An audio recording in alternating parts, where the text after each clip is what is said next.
Dá pra aprender a fazer isso. Enfiar um plug anal no rabo da nossa mente. Sou iluminado! Plug anal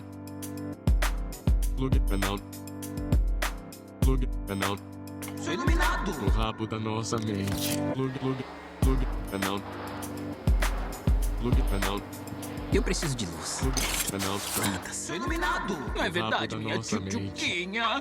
Calma, Clancy, achei um planeta que vai gostar. quero só ver. Lorbo 8. Este planeta tem rios de vinho e frutas de mescalina. O papagaio daria uma boa entrevista. Desculpa, eu não sei se você tá ouvindo esse som, mas... Anal. Sou iluminado! Eu sou iluminado! É isso aí! Eu sou iluminado!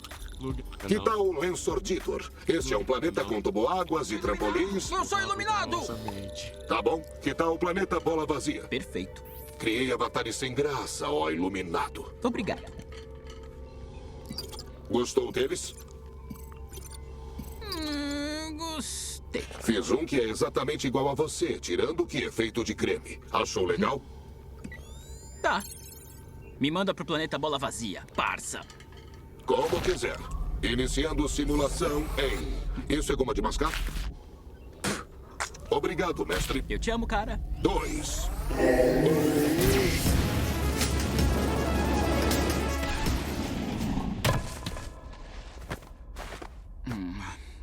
Pior que é só uma grande bola vazia mesmo.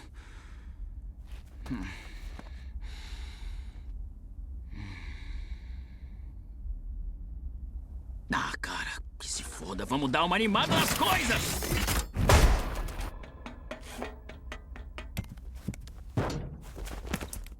E aí, cara? Ai! Au!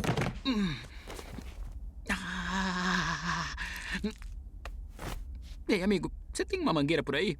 É que eu tô todo assado. Você não fala? Tá bom, sem problema. Eu devo ter uma aqui. Só tenho que lembrar onde é que eu guardei.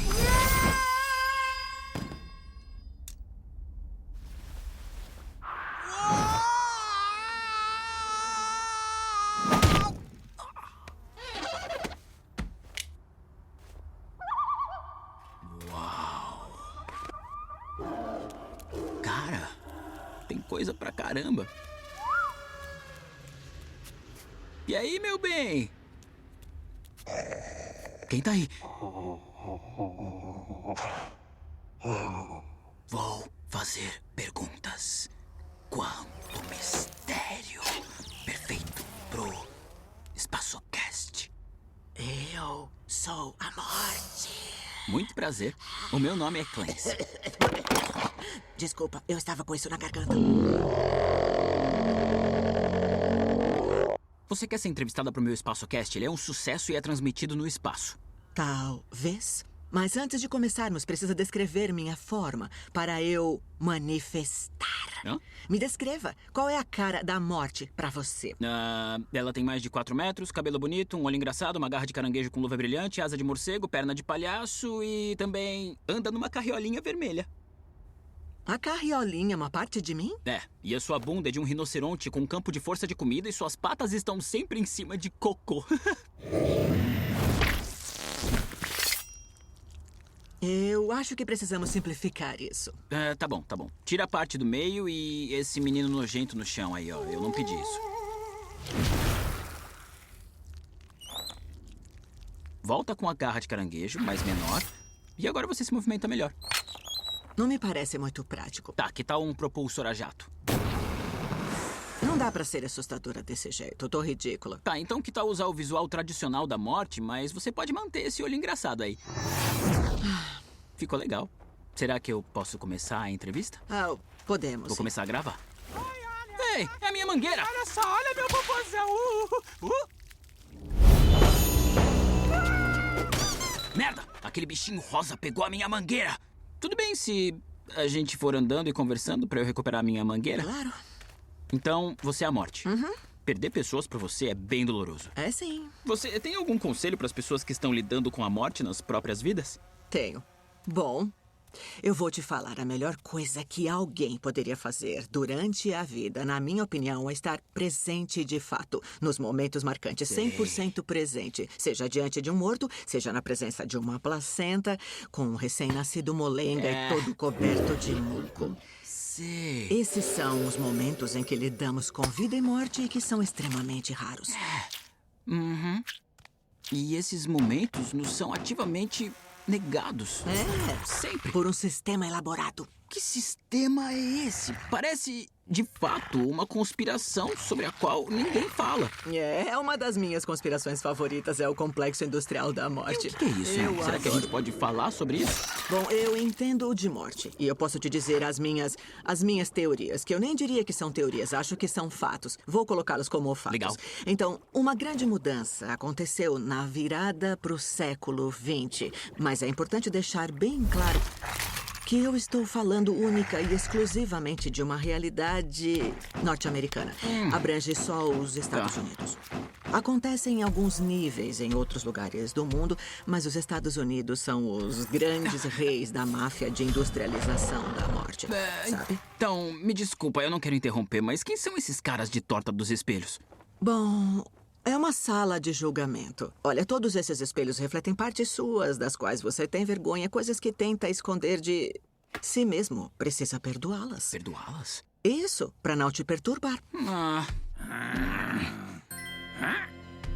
Olha só, durante a Guerra de Secessão surgiu o costume do embalsamamento, que é o tratamento químico de um corpo para que ele se mantenha inteiro e a decomposição demore mais para acontecer. Isso aconteceu porque as pessoas estavam morrendo longe de casa e as famílias queriam... Exatamente, entendi. exatamente. Na época da guerra, muitos soldados do norte iam para o sul, morriam no campo de batalha. Era muito importante no ethos protestante da época que a família visse o corpo. Então, os condutores tinham que levar corpos em decomposição dentro do trem, até que disseram, não podem parar, não vamos mais fazer isso, não podem jogar corpos em decomposição no meu trem. Puta merda, um saxofonista! Se chama julgamento. Nossa, eu acabei de pensar que eu queria um sax tocando ao fundo. Olha só, aí surgiram empreendedores que embalsamavam vários corpos, iam seguindo os enfrentamentos de campo de batalha em campo de batalha como se fossem urubus. Nos campos de batalha, eles montavam barracas e aí escoravam corpos abandonados que tinham embalsamado para poder mostrar o trabalho como se fossem amostras, pequenas propagandas de suas habilidades. Eles eram pagos para, basicamente, na época, tirar as vísceras e colocar arsênico no corpo para que ele fosse conservado. Arsênico conserva o corpo? Pois é, conserva sim, não é mais usado porque é terrível. Hoje as pessoas usam formaldeído, mas na época era arsênico. Oi.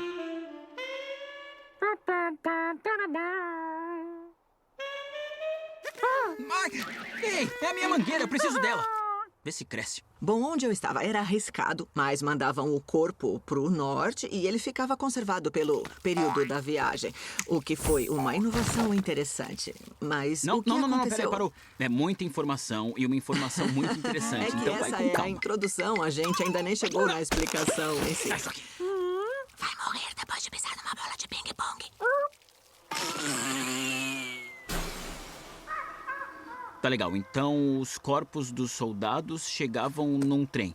Isso. Cheios de arsênico? Não, cheios de serragem, na verdade. Na época, o processo consistia na retirada das vísceras dos órgãos internos, que são os primeiros a entrarem em decomposição. Isso começa na parte melequenta do Entendi. corpo.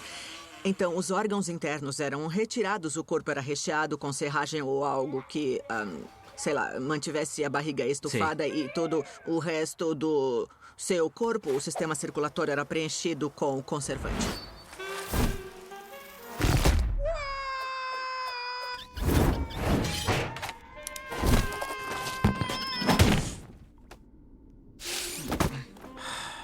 Esse tipo de processo foi uma inovação e tanto para a época. As pessoas queriam enterrar os corpos dos filhos e isso só era possível graças a esse processo. Claro.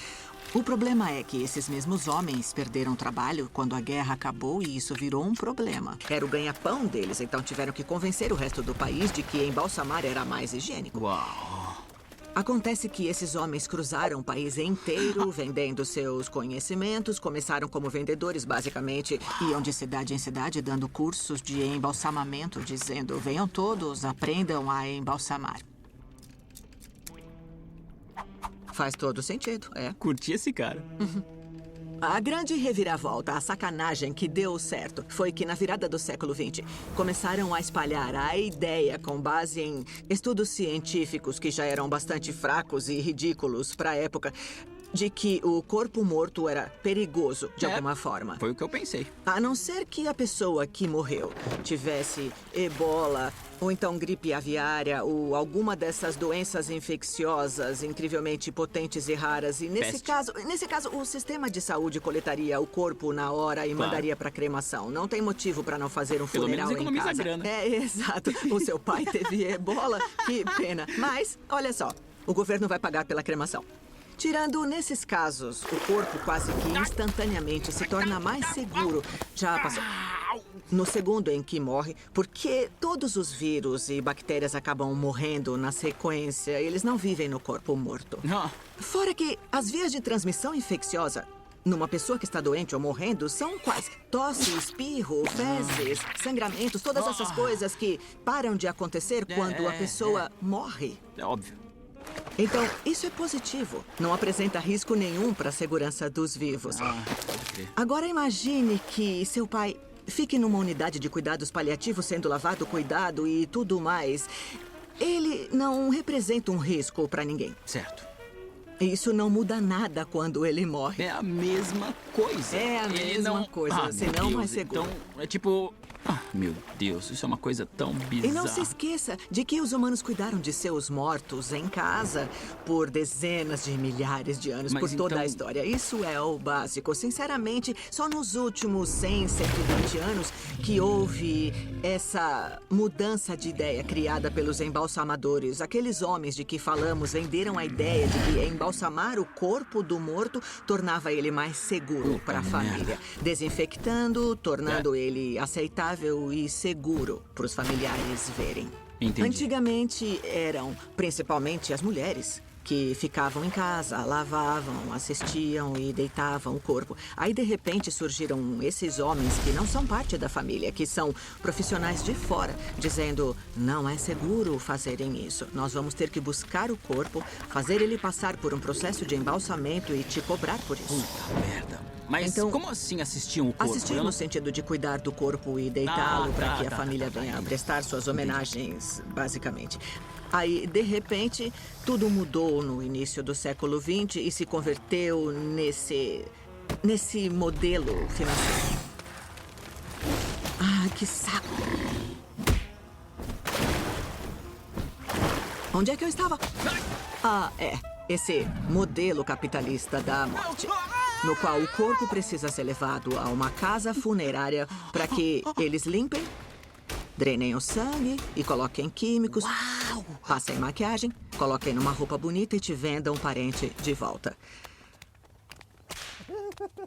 Eles não podem permitir que as pessoas saibam disso. Olha, uma coisa que eu defendo é a propagação dos funerais caseiros. Não é nada muito complicado, é só questão de tomar mais iniciativa com a morte. Ei, estão indo para algum lugar. Será que eu posso ir com vocês? Pode sim. Pode, claro. Adoro essas metas. Bom, digamos que seu pai morra em casa, por exemplo. Não precisa ligar para alguém na hora. Não é uma emergência. Ele não vai se decompor na hora. Não vai te passar doenças. Espera aí, ele está morto agora, vai estar morto dali 2 horas. Está tudo bem, não é uma emergência. Use esse tempo para se sentir confortável com a realidade do momento da morte. Como eu disse, para aceitar a partida. Uau! Para sentir as emoções que vão surgir. E aí ligue para a funerária quando você estiver pronto. Bom, eu acho que já é meio tarde pra mim, porque meus pais são pessoas bem próximas a você, eu acho.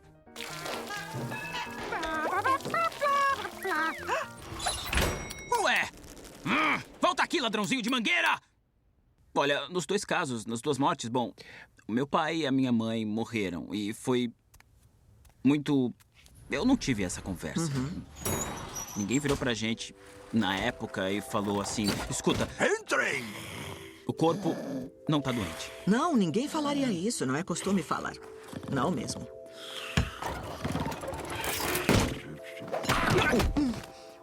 Pode ficar com o corpo. Aproveita pra se despedir dela ou dele agora. Não vai ter problema nenhum. Ninguém disse isso. Fora que eu aposto que não é o desejo de ninguém ficar na presença de um corpo que esteja morto, né? Bom, então, isso é complicado.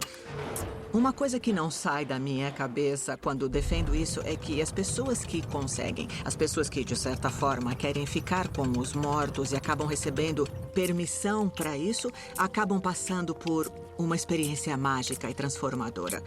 O resultado disso é bastante agradável. Parece que a forma de lidar com a Sim. morte muda. Sim. Todos adoram. E tem uma coisa que acontece com muita gente. Quando a pessoa que tá morrendo tá pronta pra falar a respeito disso, a mente tá desintegrando. Ela não consegue falar. Ela não é capaz de articular exatamente o que ela quer que aconteça. Nessa hora, a mente tá se perdendo, a pessoa não raciocina. Ela confunde passado com presente, aí volta pra situações do passado. Isso mesmo, ela fala com o marido que morreu 20 anos exato, antes. Exato. É sempre muito diferente dos filmes. Nos filmes, as pessoas estão lá deitadas e de repente dizem: "Tô morrendo!" E aí a pessoa morre. Parece ótimo. O rosto é de quem tá dormindo. É como se ela falasse: "Beleza, até mais tarde." E aí simplesmente vira os Sinto muito, olhinhos. preciso descansar o sono eterno. A pessoa nem sofre um pouco, tipo... Nos filmes ela só vai lá, fecha os olhos e morre. Não faz sentido. Então as pessoas veem essas merdas e pensam: eu só vou começar a planejar a minha morte quando eu ficar doente. Antes disso não precisa. Com base na minha probabilidade de morrer, eu acho que eu tenho tempo pra planejar isso mais pra frente. O que, na minha opinião, é um absurdo.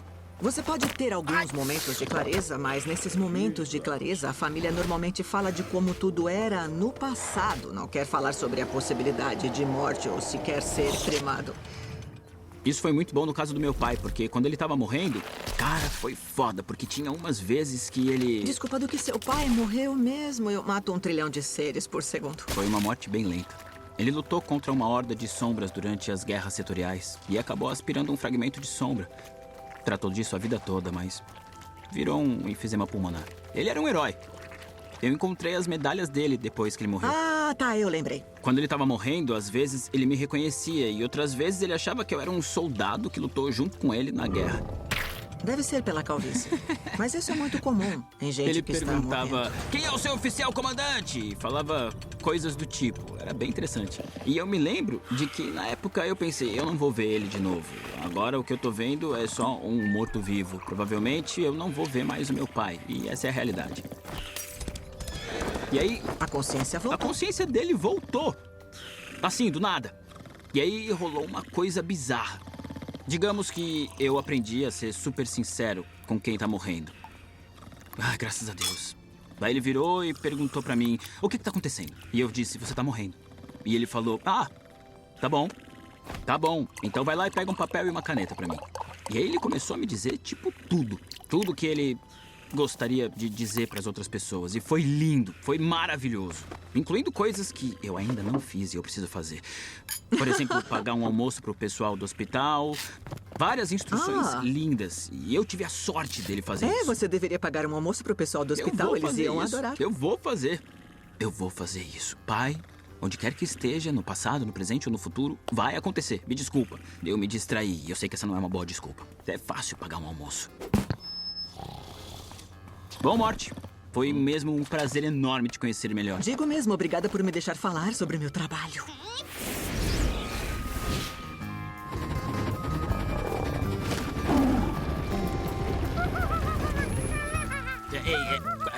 Com licença, eu... Oi, moço, será que você pode falar com ele? Eu preciso daquela mangueira. Ela é minha. Eu preciso dela. Ei! Ai, ai, ai! Au, au! Ei, para! Au! Quem ousa acordar o velho imperador do elevador?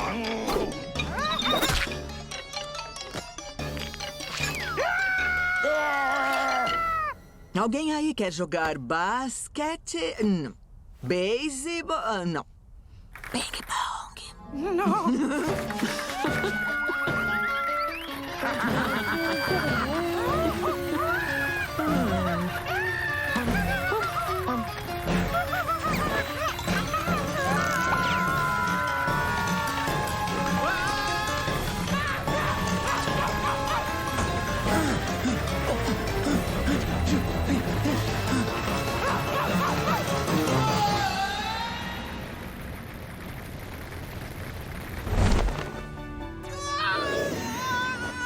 Para de lutar contra. Você vai ficar bem. Enfrente o vazio. Fora que você não vai morrer assim. Vai ser com uma cadeira de escritório. Cadeira de escritório?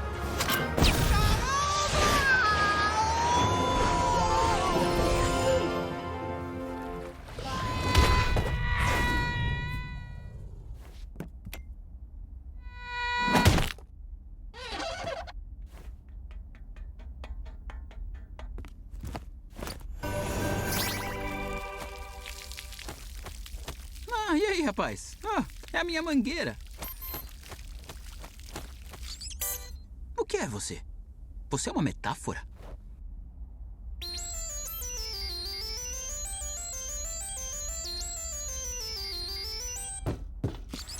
Quer escorregar?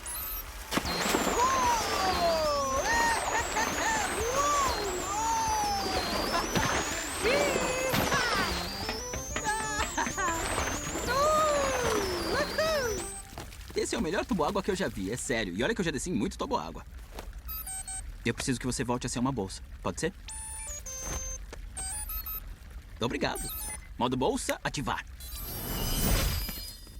Vamos voltar pra casa.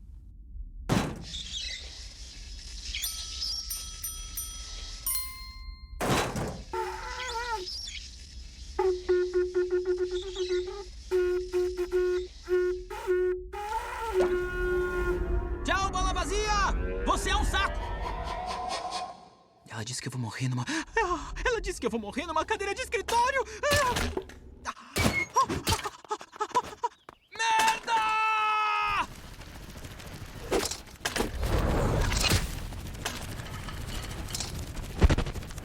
Ei, obrigado, Clancy!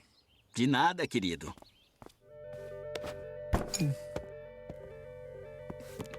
E então, o que vai fazer agora? Meditar ou o quê? Nossa, não. Que constrangedor.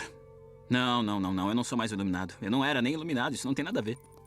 Ei, Charlotte. Que saudade. Mesmo se a sua vida desafina, você pode cantar junto com ela.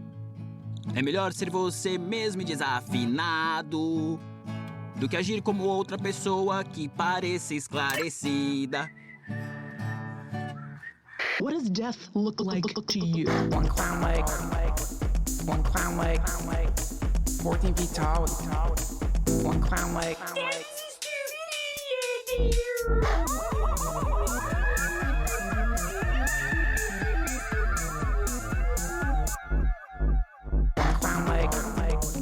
One clown leg, 14 feet tall. One clown leg.